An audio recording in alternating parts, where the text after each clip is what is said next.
quand on passe de longues années à construire sa vie de couple, à construire sa vie avec son mari et qu'on se retrouve à un moment donné divorcé, comment vit-on cette situation que vous vivez aujourd'hui, Simone et Yves Gbagbo? Mon père m'a dit, le premier mari d'une femme, c'est son travail. Pour vous, quels sont les maux dont souffre votre pays, la Côte d'Ivoire, auxquels vous vous attaquerez prioritairement si vous êtes élu président de la République de Côte d'Ivoire? Vous savez, la première chose que je dirais, c'est que comparé à ce qu'était la Côte d'Ivoire avant 2010, notre pays a beaucoup reculé. Beaucoup reculé sur beaucoup de plans. Et on va être donc obligé d'attaquer un certain nombre de secteurs, mais de façon forte. Premièrement, je dirais, au niveau même de l'éducation du peuple ivoirien, le pays a tellement reculé. La Côte d'Ivoire était un des meilleurs pays en termes de formation, d'éducation. Les gens quittaient les autres pays, faisaient venir leurs jeunes ici pour travailler dans une université. Aujourd'hui, tout ça, c'est mort.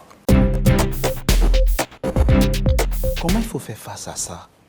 Il faut d'abord commencer par développer chez l'Africain, là, chez l'homme noir. Il faut commencer par développer l'amour de sa nation, l'amour de son peuple, et non pas son intérêt, n'est-ce pas, pour ses poches et son intérêt pour ce compte bancaire à l'étranger. Congrès, le président ivoirien Alassane Ouattara dit que le taux de croissance économique devrait s'établir en moyenne à environ 7% ou plus sur la période 2024-2025. C'est de la communication.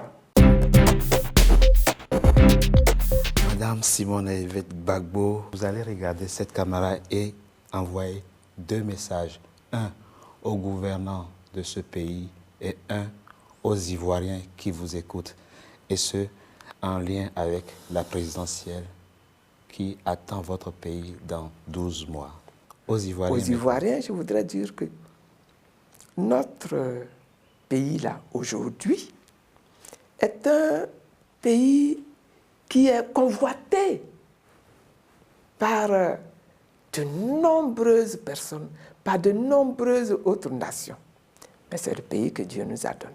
Je voudrais dire aux gouvernants de ce pays que ce pays-là que nous habitons est un don de Dieu et que nous avons le devoir d'en faire un havre de paix, un havre de bonheur.